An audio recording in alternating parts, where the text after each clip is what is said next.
Hello students, ये जो है ऊपर आप लोग देख रहे हैं विद्युत धारा के कुछ प्रतीक हैं।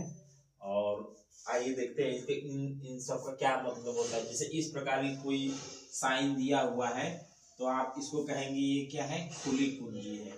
ठीक है, ये खुली कुंजी है। ठीक है, और ये क्या है, बंद कुंजी है। ये बंद कुंजी है। अच्छा, ये साइन किसका है? जैसे कुंजी दो प्रकार की होती है। एक तो होता है प्लग। क्या होता है?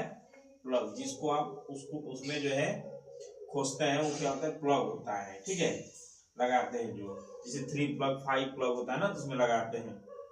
और ये क्या है, स्विच वाला है। अगर इस तरीके से है, कोई परिपथ दिखा रहा है किसी परिपथ में, इसका मतलब क्या हुआ कि ये क्या है, स्विच ऑफ है। और इस तरीके से है तो क्या मतलब है, इसका स्विच ऑन है। ठीक है, यहां पर देखिए, अगर ये इस तरीके से है तो ये सेल की बात कर रहा है, और यहाँ पर केवल एक सेल है।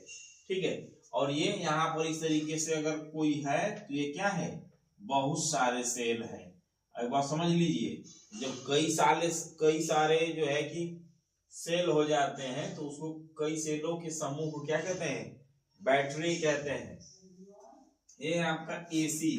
एसी का मतलब क्या हुआ, अल्टरनेटिंग करंट। यानी कि हमारे घर में जो लाइन चलती है, जो विद्युत आती है, वो एसी होती है। और बैटरी द्वारा जो हमारी घर में विद्युत धारा का प्रवाह होता है, वो क्या होता है, डीसी होता है। तो यहाँ पर फिलहाल हम लोग एसी की बात करें। एसी का मतलब क्या होता है, फेज कांस्टेंट नहीं होता है, और डीसी का मतलब फेज का है, कांस्टेंट होता है। ये जो है आपका है धारा नियंत्रक। क्या है ये, धारा नियंत्रक है। ये धारा नियंत्रक है आपका।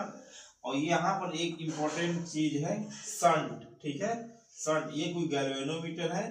इसमें से, इससे जब कोई डायरेक्ट विद्युत धारा का प्रवाह होता है तो गैल्वेनोमीटर के खराब होने की संभावना होती है।